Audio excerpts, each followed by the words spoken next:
Okay, Kiera, 2 on 6 here. Um, basically, I'm still trying to work out this fucking program and all that. I'm being a bit of a lazy cunt. I will admit to that. What a lot of people can't do. Yeah, thanks, Chow, for recommending this program. Maybe you can fucking help me out with it.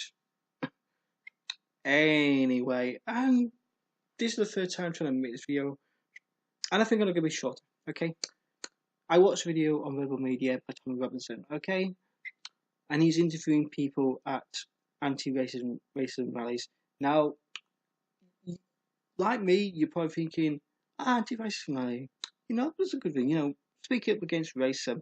Okay, this isn't exactly anti-racist as the way you'd think it'd be.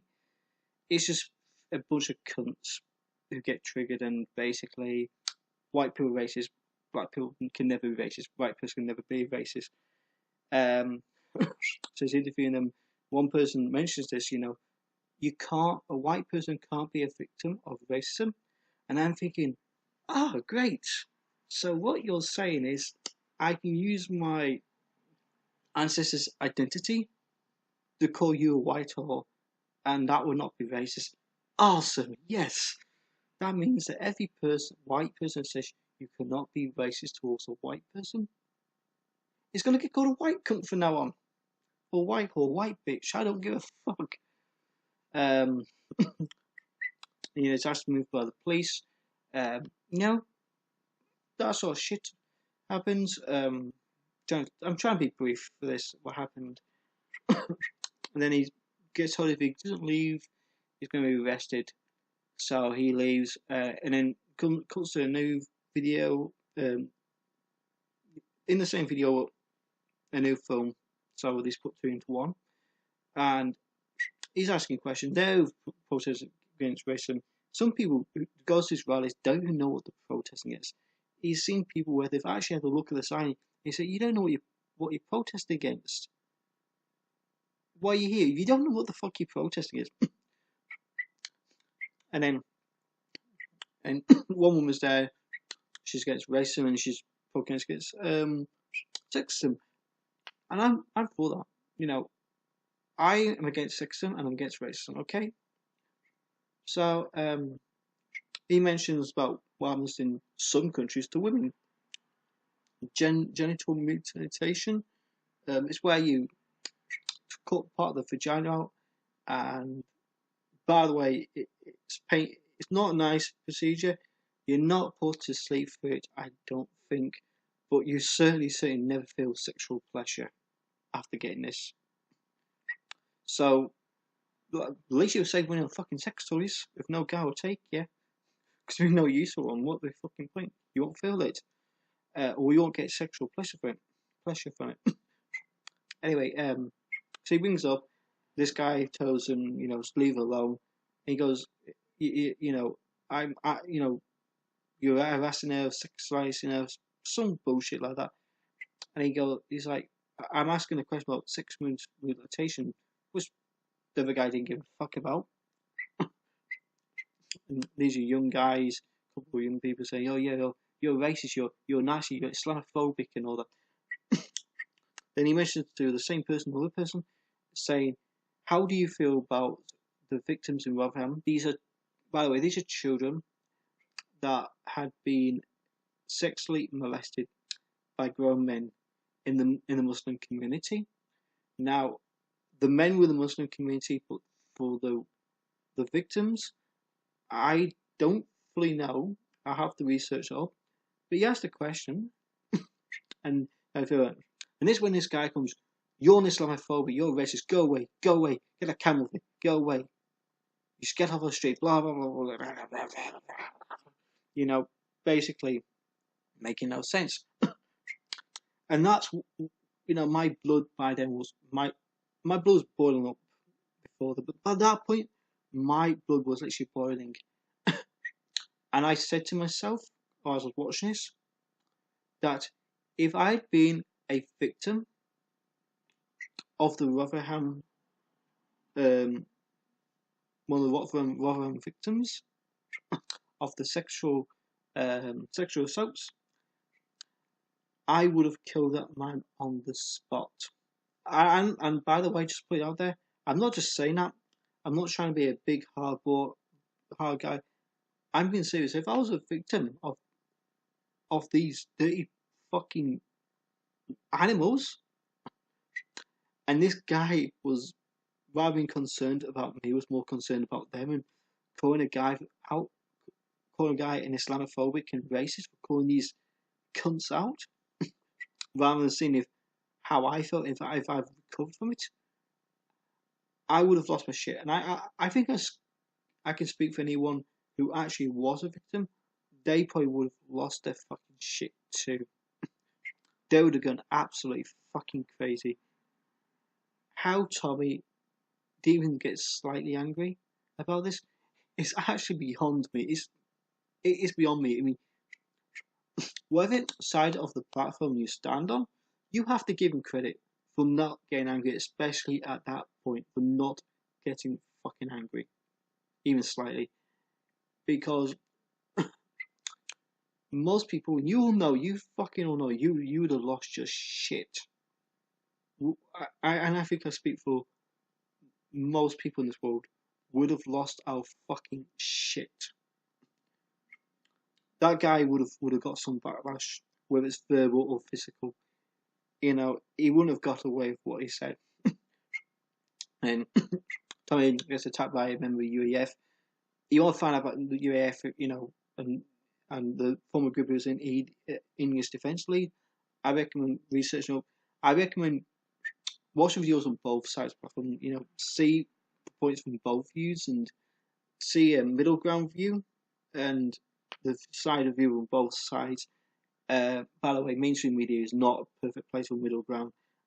Try and look for actual proper middle ground who tells the story straight down the middle, rather than being that side or that side.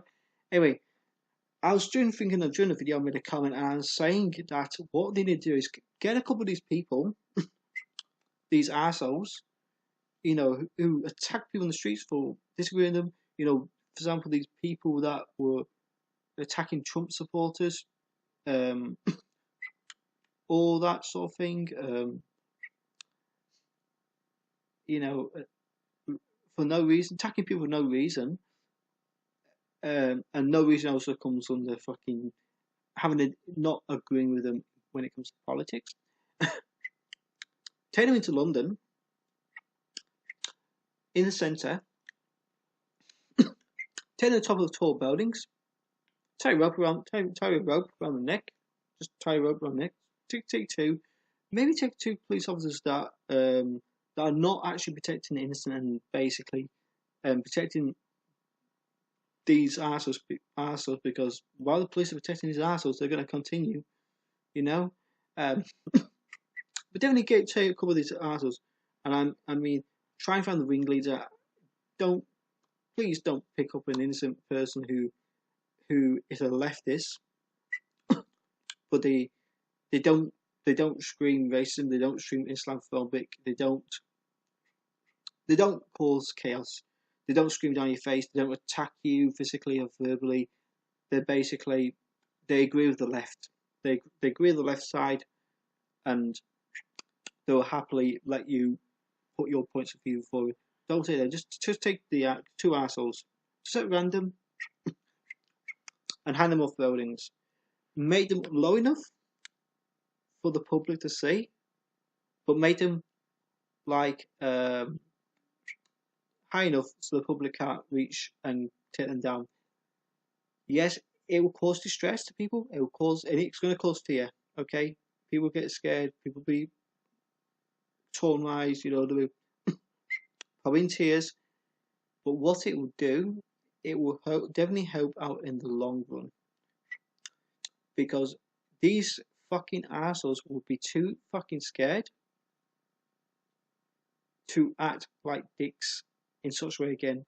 They'll never ever think of going up to a person on the right or the right or the left and punching them and attacking them, you know, just because they have a different viewpoint.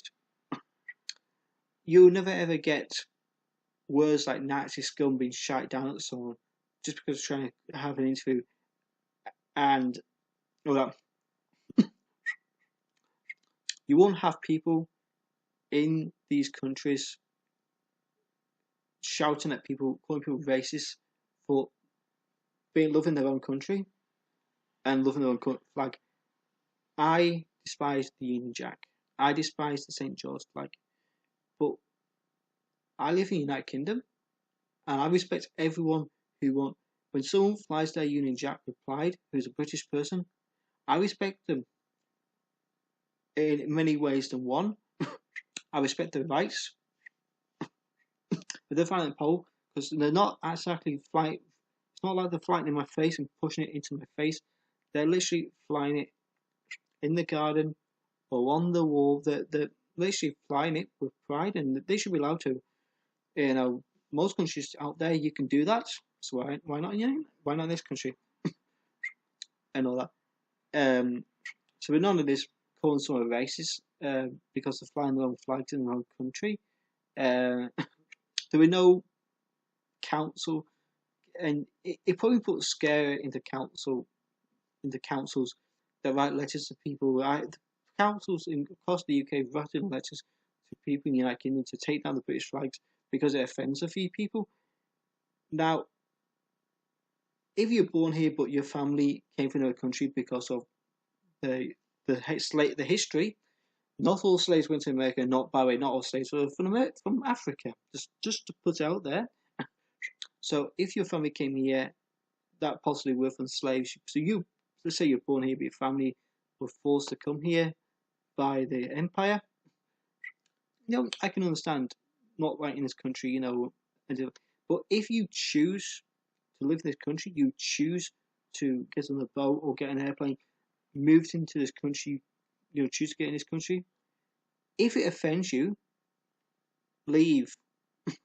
And that's another thing Tommy also put out a point. These refugees said, as to refugees, he said they've gone through 16 different countries to get to the United Kingdom that are safe.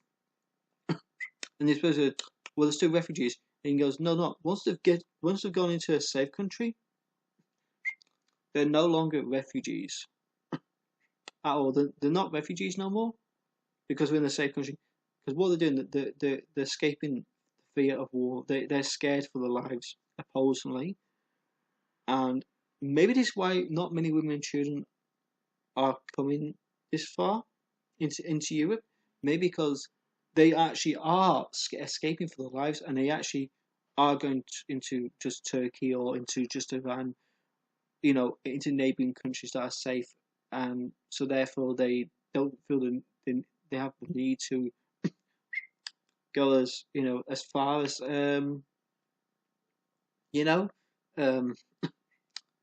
Europe, because they literally want safety.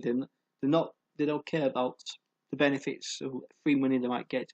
They just want to get to safety, and even in these countries, like if they went to Iran, for example, which is another country that can be deemed as a bad country for human rights. Every country you go to that might have bad people in them, especially in the government, there are always people in those countries willing to help you, civilians. You go to Iran, there'll be, whether most would want to see my head on a spike or whether most wouldn't, there'll still be people in Iran that if I was in Iran, I was stuck, would be willing to help me. If I was in danger, they would be willing to help me. So, whatever country you go to, you always got people willing to help you and do good things. Okay, so you don't have to worry about that. This video so far has been shorter than the first video I made, but longer than the second video. So now it's a good time to stop talking, and I'm going to be uploading a video, and I'm going to do an attempt of doing my face over another video talking, similar to what Mark Dice does, if you know who this guy is, because because I saw a video that was uploaded on Facebook. I downloaded on my phone, so I now need to know how to put it into this mode, into onto my computer. My phone is not uploading from USB very well no more. I don't know why. Maybe can someone come fix my laptop, please? By the way, can you make my camera so I'm actually good looking for once? I'm sick and tired of being fucking ugly. So yeah, that was my my video. Hope you enjoyed it. Hope you found my views interesting. Um, please give feedback to me. However you feel, um, and all that. By the way, I have been. I don't know if I mentioned this, but a black person has asked me to do a Dear Black People video. Um, she's Native American. She's a Native American black person. She's asked me to do Dear Black People video. This wants to do White People video. She said to me yesterday that she wants to watch the Dear White video, but she's scared of getting angry. So yeah, this is proof that Black Lives Matter. Like, she's never been a member. She's never black. She has spoken against the black community a number of times. In general, well, a lot of black people would do something, but she sees problems there, and I won't mention a name because of some assholes, but I'll see what I can do. Maybe one day have her doing some sort of video interview and put on there, and find out the insides of the black community more, a bit more, from someone who's not going to be biased, who's not going to be discrimination, all that. Anyway, I'm fucking gonna end this fucking video. It's been 17 minutes, and yeah, I spoke too much. Alright, cheers.